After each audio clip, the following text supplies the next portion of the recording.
Okay, everybody, we're doing this real quick, real fast. We'll post the documents down the road, so let's just go over this real quick. This is a live video, so if you're not watching it with high def, make sure you select high def in the settings here. Just put that on the high def settings. You won't see it clearly. So here we are on the U.S. District Court of Kansas website. Here we are, and here's the latest documents. As you can see, 79 was the one I actually posted, and here's the two newest ones, 80 and 81, which I already purchased. There I go. I paid 60 cents for them today, and here we are. It's document 80. Let me go ahead and zoom in for a second. Here's document 80, and here is document 81. As you can see, 81 is 9 pages. Document 80 is 8 pages. So we'll just go and scroll down, and you can see petition to enter plea of guilty. And you can see my full name is Anthony Renfrow. I am 57, completed 13th grade. And it's just all talks about, you know, I know that the court must be satisfied that there's a factual basis for a plea of guilty. And here it is, count 1 of the indictment, which charges a violation of Title 18, United States Code Sections 371 and 1349. That is conspiracy to commit wire fraud and engage in monetary transactions greater than $10,000. So I have the right to plead not guilty, and if I plead not guilty, I know the Constitution, blah, blah, blah. So let's go ahead and just, I'm opening up the pages, so guys, just pause it if you can't see this. And of course, it says right there, please see attached plea agreement. We will go to that document real quick. And let's scroll down just a little bit here. Here it is again, guilty, and to have the clerk enter my plea of guilty as follows. Guilty for what I just read earlier to you. My mind is clear. I'm not under the influence of alcohol. Okay, there you go. Never been confined in an institution for mental illness. Here it is, 23. I offer my plea of guilty freely and voluntarily. I waive the reading of the indictment in open court. Enter my plea of guilty. I swear I have understood. And here we are. Here's a signature signed May 21st, 2015. Now, continuing on, document number 81 just released today. Here we go.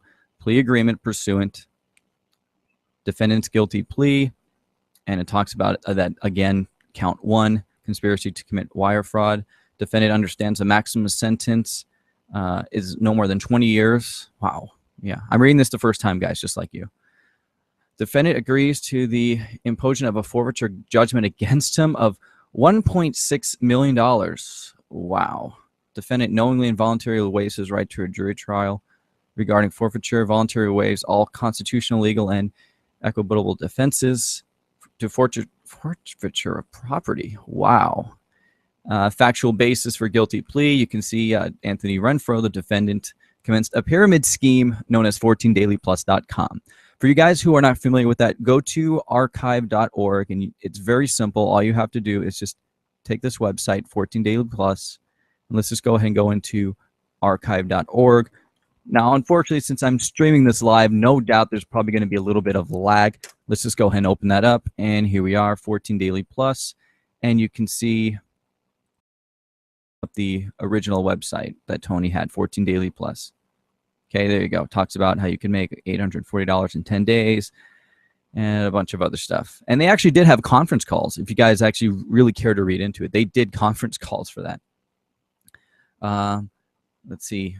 By the summer, he was promoting it in Kansas and included a guy named Fox, William Fox. Falsely promised return on investment, funds to be paid in cash up to $9,000. Which made the tracing of funds more difficult and avoided currency transactions. Guys, from what I understand, and you can correct me if I'm wrong, but I believe it was any transactions of cash over $10,000 had to be reported. Let's just continue on. There we go. During a conference call, I swear I've not read this before. I'm going through this for the first time today. I just got this. During a conference call with Matt Becker, the defendant specifically assured 14dailyplus.com investors that their funds were safe and no one would lose funds or their investment. So you guys have been listening to this guy for years lie to you about the Dinar, and it's like, come on. And now he's going through this stuff. Here you go. At least 202 investor victims have been identified who lost approximately $1.676 million.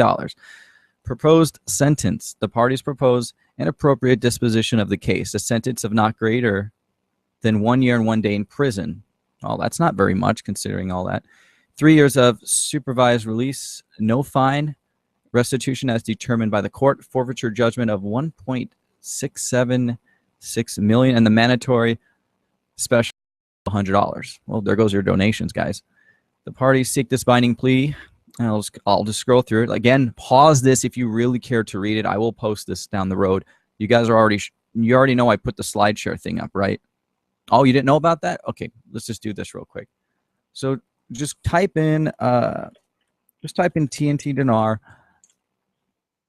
You'll see the SlideShare show up. It should be on the second page of Google by now. I just posted it yesterday. There it is right there. It says slideshare.net, and it says TNT Dinar Tony court case.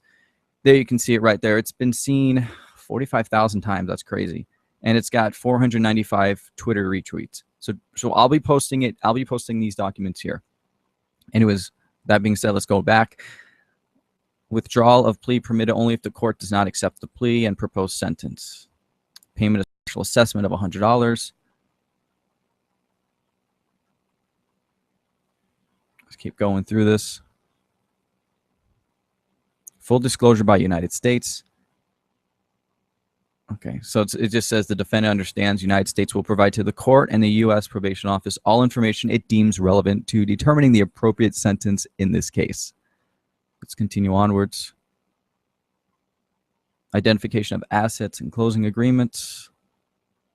It's going to have to take may include a polygraph. No other agreements. And that's his attorney's signature. And there's Tony's signature right there for the 21st. I mean, the thing that should really stand out to most people, I mean, besides, I don't know how many guys have been warning you about this, but just the fact that it said that no more than 1 year, I was kind of surprised about that. But it says count one, which defendant has agreed to plead guilty, is not more than 20 years imprisonment, a $250,000 fine. Okay. And it says the United States agrees to move to dismiss the remaining counts of this indictment. The other one was this. Here's Tony's arrest warrant. You can see right here. This was in Kansas, warrant for arrest. You are hereby commanded to arrest Tony Renfrow. Indictment. So as you can see, count one, conspiracy to commit wire fraud. I just read that to you. Count two was another wire fraud one as well. Forfeiture allegations. So they're just going to go after count one right now. That's what that means. But it also said that no more than 1 year. So I was like, okay, well, I guess he's just going to get 1 year.